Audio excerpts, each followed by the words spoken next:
Hello guys, easy ആയിട്ട് ഒരു chicken fry ready ആക്കി എടുത്തല്ലോ. അപ്പോൾ കഴുകി വൃത്തിയാക്കി വെച്ച് ചിക്കനിലോട്ട് 1/2 ടീസ്പൂൺ മഞ്ഞൾപ്പൊടി, 1/2 ടീസ്പൂൺ കാശ്മീരി മുളക് പൊടി, 1/2 ടീസ്പൂൺ ഗരം മസാല, 1 ടീസ്പൂൺ നിറച്ച് ചിക്കൻ മസാല, ഈസ്റ്റേൻ്റെയാണ് കേട്ടോ. പിന്നെ ആവശ്യത്തിന് ഉപ്പ്, ഒരു കുഞ്ഞൊരു തണ്ട് കറിവേപ്പില, അരമുറി ചെറുനാരങ്ങ, അത് മുഴുവനായിട്ട് തന്നെ പിഴിഞ്ഞു കൊടുക്കാം കേട്ടോ.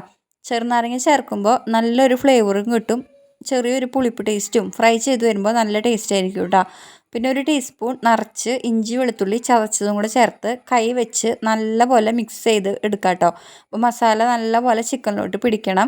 അതിന് ശേഷം ഒരു ക്രിസ്പിനെസ്സിന് വേണ്ടിയിട്ട് 2 ടീസ്പൂൺ കോൺഫ്ലോറും 1 ടീസ്പൂൺ അരിപ്പൊടിയും കൂടി ചേർത്ത് നല്ലപോലെ മസാല തേച്ച് പിടിപ്പിച്ച് 1 മണിക്കൂർ ഫ്രിഡ്ജിൽ വെക്കാം കേട്ടോ. അതിന് ശേഷം വെളിച്ചെണ്ണ ഒഴിച്ച് തിരിച്ച് മറിച്ചിട്ട് ഫ്രൈ ചെയ്തെടുക്കുക. ഫ്രൈ ചെയ്ത് വരുമ്പോൾ പുറം ഭാഗം നല്ലൊരു ക്രിസ്പിനെസ്സും ഉള്ളിൽ നല്ല സോഫ്റ്റ് ആയിരിക്കും കേട്ടോ.